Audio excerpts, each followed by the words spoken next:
You're on the Sci-Fi Channel. Here's what's next.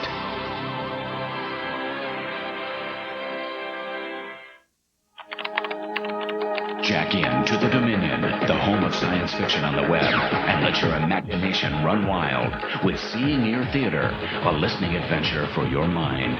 Surf through time and hear lost radio dramas. Enjoy new, twisted tales of intrigue and experience classic stories in a brand new way.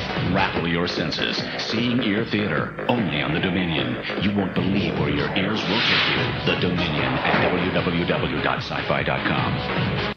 The Sci-Fi Channel rescues Mystery Science Theater 3000 from oblivion, and the critics cheer. Hooray! The funniest. Hey, who are you calling? Oh, compliment. The kookiest. Yep, we're right up there with 60 Minutes. The best show on TV. Thanks a lot, guys. Your checks are in the mail. Incoming! Mystery Science Theater 3000, only on the Sci-Fi Channel, today at 4 p.m. Eastern, Sci-Fi Saturday.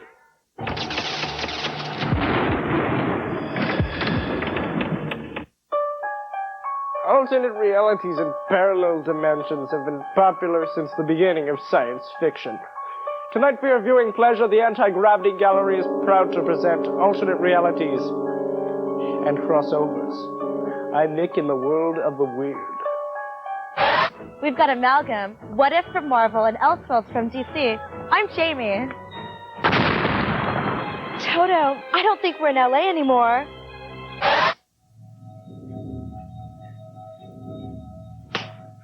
Let's rock. I'm Phil in. And you're watching the Anti-Gravity Room.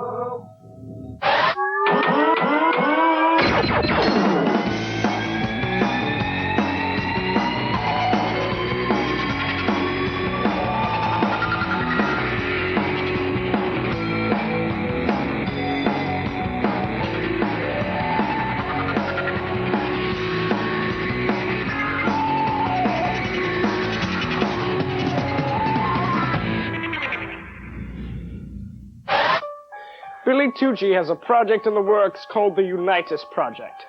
He filled us in on that and tips on how to bum change off of diplomats outside the UN building.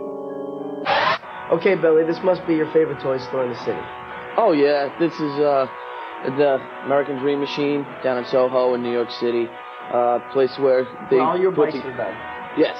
The Mark and a bunch of the guys here, they actually, put it together from ground up. There are rumors going about this huge crossover between you and someone else. Well, what I'm doing is Jim Lee and I have actually put together something called the Unitas Project, Unitas Entertainment, and they're going to be a series called Battle Books. And what's involved in the Battle Books is the way we look at it is like the destroy all monsters of comic books. It's going to be almost combining the card game aspect like Magic the Gathering versus comic books. So was it just you and Jim or just everybody getting together and saying, let's come up with something just very, very different? I had actually seen these books called the Lost World books, which actually were dealing with sort of fantasy type things when we're looking at gargoyles versus skeletons, and they battle one another in these books. And I said, oh my God, it's just natural for it to make that into comic books where you can have actually Spider-Man can fight Spawn or something like that. And you bring all those fans in, you can bring all the fans in from the trading cards too, because then the books are going to branch off into trading cards. Basically what it is a series of poses. So you'll have on page 1, you'll have Thor throwing a left hook. Page 2, he's getting an arm wound. Page 3, he's ducking. Page 4, he's hitting you with his hammer. Then page 5, he's running away. And what you do is you have 32 pages of this book, all different positions, and you use that as a strategy against one another, and the same thing with She. So it's these beautiful, gorgeous pages of artwork, and we can get the top artists in the industry, and it's also a great way to introduce new characters into comic books. And this time, for the first time, it's the fans that actually determine what's going to happen, because it's the person who's reading the book and playing the game. And you're the one who determines the outcome of this game and who wins and who loses, or if it's a tie or what. And so I think it puts more power in the hands of the readers. Like I said, we love to coin it as the destroy all monsters of comic books and the ultimate comic book crossover, which doesn't infringe on anyone's universes. It doesn't turn people off because it's fun. It's a fun means. It's a game, but it's a comic book. Games are the best way to escape from the daily grind. The #1 game right now, and for the past 3 years running, is Magic the Gathering. The new game on the rise is Heavy Gear. Learn how these guys earn 40 grand a year playing games. I myself managed to parlay my skills at Boggle into a lucrative career. Come on, try your luck. My name is Paul McCabe. I'm a first-year engineering student at the University of Toronto. I've made about $40,000 US playing Magic. I started playing Magic when a friend of mine introduced me to it. He picked up the game at a gaming convention, and it sort of caught on around our school. Basically, it's a game where you and your opponent are each wizards, and you cast spells with the intention of killing each other. It's a lot like Dungeons and Dragons. It takes a lot of ideas from there. Competitors, time is up. 1 hour is now elapsed. A lot of the cards are worth a lot of money, and there's a large collector's market. These are called moxes around here.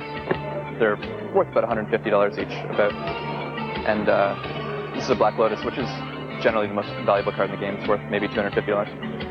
I never imagined that I'd be making this kind of money playing a card game of all things. I mean, last summer I was working at a pickle factory night trying to pay for university, and I mean now it's like it's all paid for, and here I am.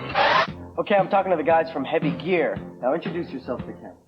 Hi, I'm Mark Zeno. I'm a line editor at DreamPod 9, the company that does Heavy Gear. And I'm Jean Carrière. I'm doing the same thing essentially. So tell us about Heavy Gear, the premise, the themes, the characters, the rules. Heavy Gear is a game of combat in the far future. The game happens on a planet called Terra Nova in the year 6000. They developed the Heavy Gears, which are combat vehicles that are about 5 meters high and carries enough weapon to be equivalent to a 20th century tank. How did you come up with the idea for the game? Mostly classic science fiction, such as Starship Trooper from Robert Enline. Also Japanese animation, of which giant robots are a staple of the genre. Why do you think the idea of giant robots is so popular now? I'm a knight in shining armor. You're an ordinary Joe, but you actually get to have superpowers through a machine for a certain limited amount of time. Let's face it, a robot is cool. It's cool looking. It can strike poses. It can do almost anything a human being can, but it looks really cool. And why do you think someone like me, like a normal person, would like Heavy Gear, the game? It's really exciting. It's cool looking, and it takes you to another universe entirely, which is so very detailed that you can sort of immerse yourself into it and say, hey, this is just like a real world to me.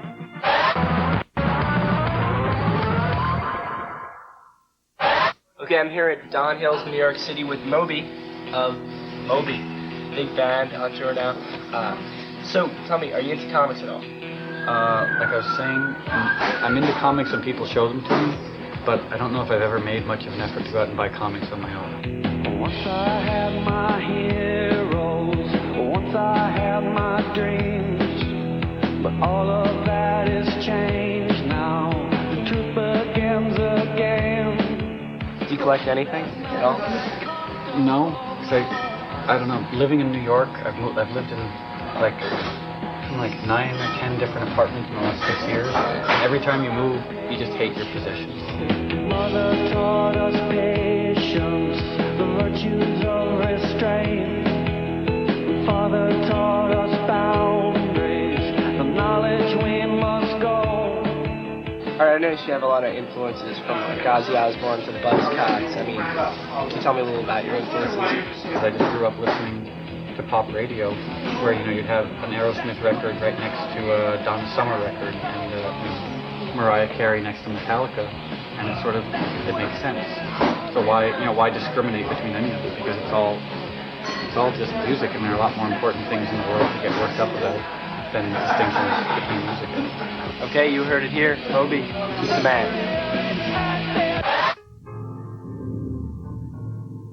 What if Elseworlds and David Lynch's interior decorating tips up next. This Sci-Fi Channel program is brought to you by Parent Time. For the most important job in the world, www.parenttime.com. As the Sci-Fi Channel celebrates National Space Day, witness reports from the Mir Space Station. See how we'll tame the heavens in living and working in space with Oscar winners Billy Bob Thornton and Kathy Bates. Then it's every man for himself on a transport to danger. What is happening? Trapped in space. The Sci-Fi Channel celebrates National Space Day. Begins Thursday, May 22nd at 8 p.m.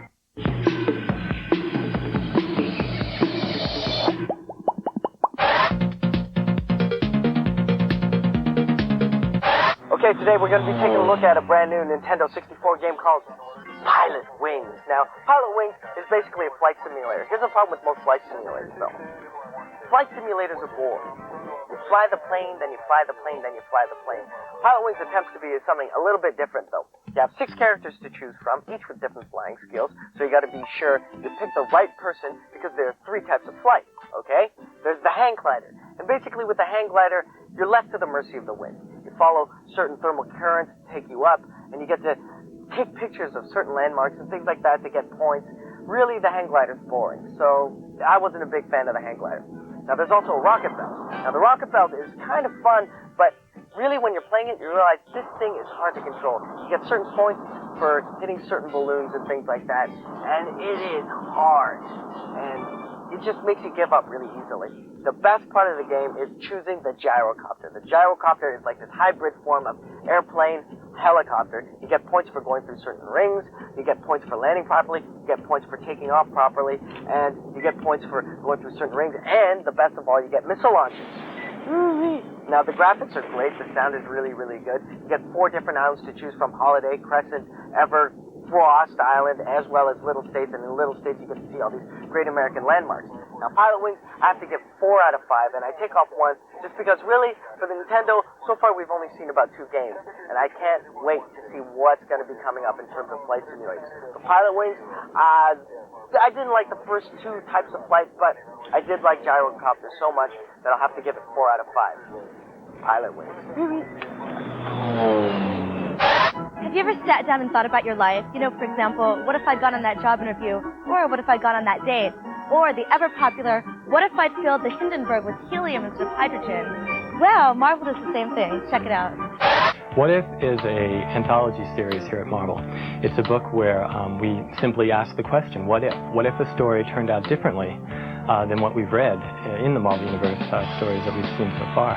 In What If, you get stories about characters in alternate realities, where stories from their history and their life are basically turned on their ears and told in a totally different light.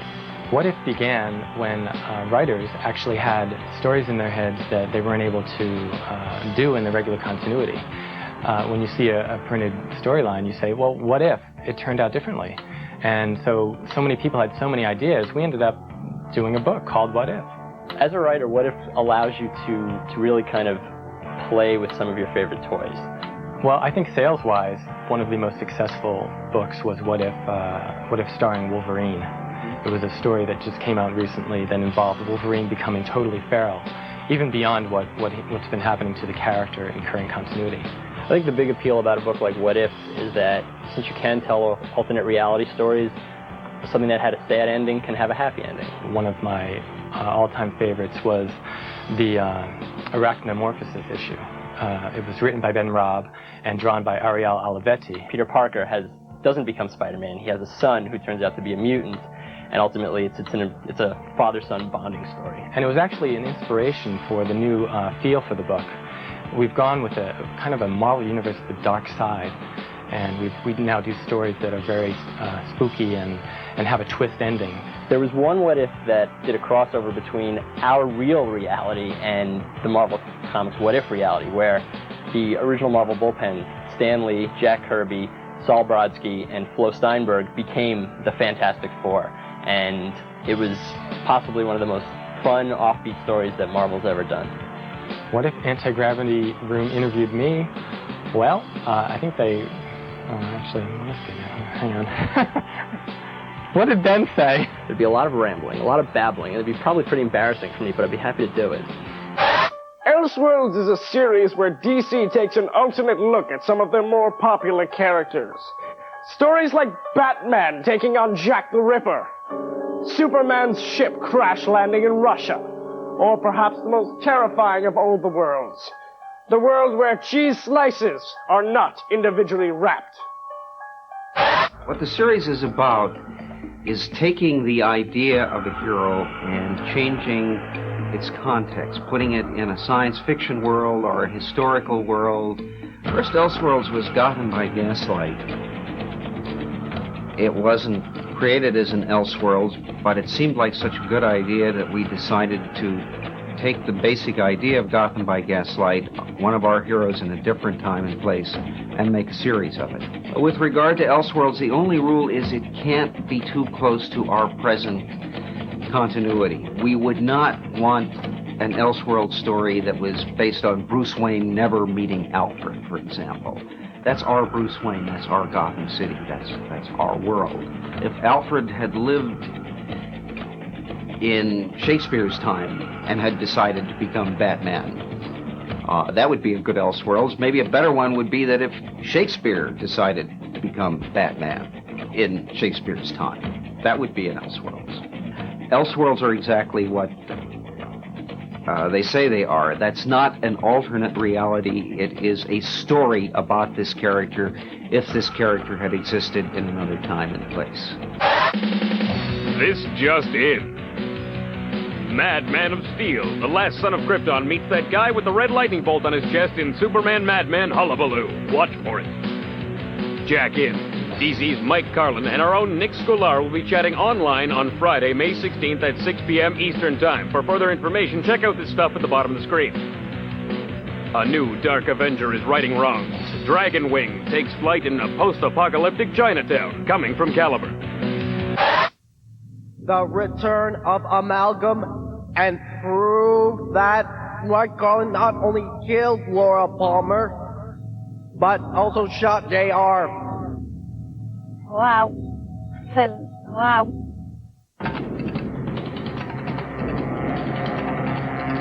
Choose one.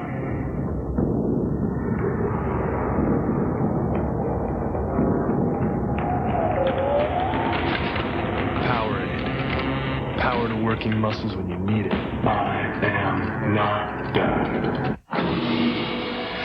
Introducing Jagged Ice, the new flavor from Powerade. Break one open. The critics have declared The Fifth Element is Star Wars for the 90s. Hang on. It's a sky-high sci-fi entertainment thrill ride. Any survivors? A super galactic fantasy adventure. It's just like driving a cab. A jaw-dropping, mind-blowing epic. Let's see it. 4 stars, exciting and fun. The first big blast of the summer is here. Bruce Willis. The Fifth Element, rated PG-13. Now playing in theaters everywhere.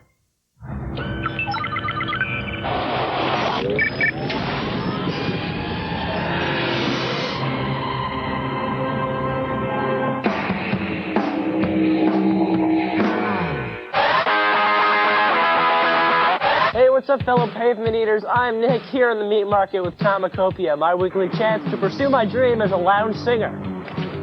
First up this week, Spider-Boy Team Up #1. This is one of the new Amalgam books produced by Marvel and DC. It crosses both the wacky teenage antics of Superboy with the superhero fun of Spider-Man. Keen! This time, Spider-Boy finds himself thrust into the future by the Legion of Galactic Guardians 2099. Things proceed to unravel as our heroes find themselves in a time loop reminiscent of Marvel's Infinity War. The story ends with Superboy and Spider-Man almost being separated, but being saved by the efforts of Spider-Boy 2099. The art and story here are very traditional. They make it look like Stan Lee and Jack Kirby somehow got together to make this book. This is one of the best Amalgam titles I've read yet, and I give it 4 out of 5 G's on the anti-gravity scale. Next up, Prophet Cable #1. Okay, here's the image version of a Marvel crossover, Prophet meets Cable. I will say I like this book a lot more than I thought I would. The story involves Cable's search for a kidnapped comrade. He goes after Prophet for this crime, but he soon learns that he has been deceived by Crypt. The story finishes off with a big fight between Image and Marvel super-type guys. The story by Rob Liefeld is pretty good. Since he's worked on both characters before, he seems to know how to connect them. The art is also cool. Believe it, you can tell Cable and Prophet apart. If you're in a super crossover mood, then you should check this out. I give it 3 out of 5 G's. Next up, Titan, Scissors, Paper, Stone. This is an Elseworlds tale that takes everyone's favorite superhero team and manganizes them. I've got to say they did this wonderfully, right down to the overexcited anime-type dialogue. This is a coming-of-age story that puts our heroes against blob-like creatures, much like the end of Akira. The writing is great, and the art is spectacular. Some of the explosions look like they are taken from animation cells right out of an anime movie. This is a must-read for fans of the Titans or Elseworlds. I give it 4.5 out of 5 Gs on the anti-gravity scale. Well, that's it for Comicopia. Ooh, yummy. DC and Marvel have done it again. Two realities collided in Amalgam 2. Next year, Marvel is going to have a giant crossover with Fantagraphics, and we'll finally see if the guys from Love and Rockets can kick the X-Men's butt. A lot of people are asking me to tell them about the new Amalgam books, the joint smooshed universe between Marvel and DC Comics characters. We are returning to several of the characters that people didn't get enough of the last time. Spider-Boy, who had his own title last time, will now be a character in Spider-Boy Team Up, which will feature him and more characters than you can ever imagine amalgamated in one place. The Legion of Superheroes and the Guardians of the Galaxy will combine to become the Legionnaires of the Guardians Galaxy plus 10, 2099. The Iron Lantern concept, it really combines Green Lantern and Iron Man in a way that only Kurt Busiek could think of, and the minute we finished Amalgam last year, Kurt was online suggesting Iron Lantern, so that was probably the first approved amalgam of this go-round. Magneto is back with his Magnetic Men to do another adventure because the world had not seen enough of those characters. This year we've added a couple of new wrinkles. Lobo the Duck will be making his first appearance, and some people hope his last appearance. But it's definitely a great combination of all the elements that make you love Howard the Duck and loathe Lobo the Sarnian. The main reason we're doing Amalgam again is that every single person involved last year had the most fun they've had in comic books in years. And that includes the editors, that includes the writers and artists, and thank God that included you guys, the readers. It really got a lot of attention. It was the surprise of the Marvel versus DC storyline that we hoped it would be.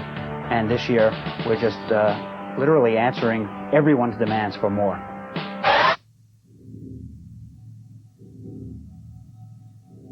Viewer mail up next. This Sci-Fi Channel program is brought to you by Parent Time. For the most important job in the world, www.parenttime.com.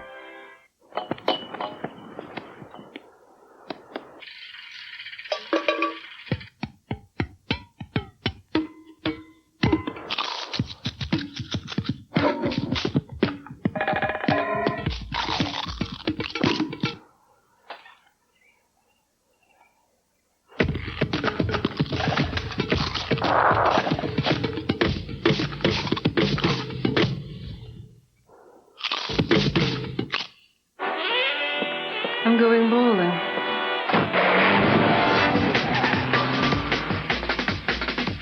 Yeah, she just checked in. We got her.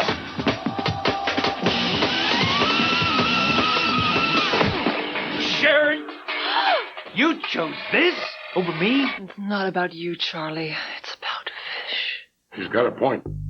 Fish and more. Sometimes nothing else will do. Long John Silver's, the meal you've been missing. Fish. So I pull into this gas station. Oh, classic oversqueeze. Watch this. Release the hounds!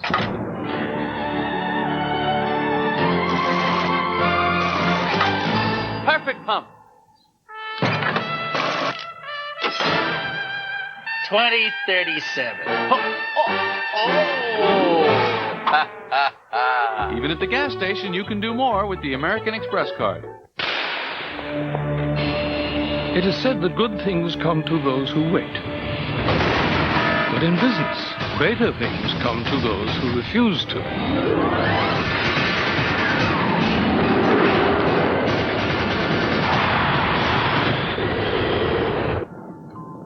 And for people like these, an incredible weapon has been created.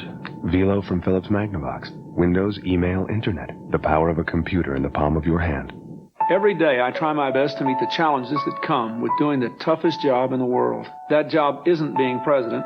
It's being a parent. It's tougher than ever to be a good parent. It's a job that none of us can do alone. That's why 350 wonderful organizations have come together to create the Coalition for America's Children to help parents raise good kids. The Coalition knows hundreds of ways you can help. We hope you will contact the Coalition soon.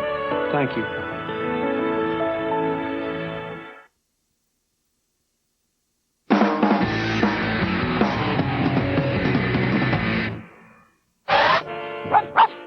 What's that, Toto? Mailbag? Wait a minute. Dogs can't talk. I've obviously gone insane.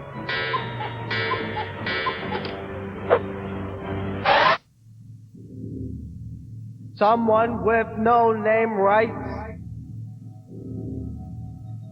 Don't even think of getting a larger budget.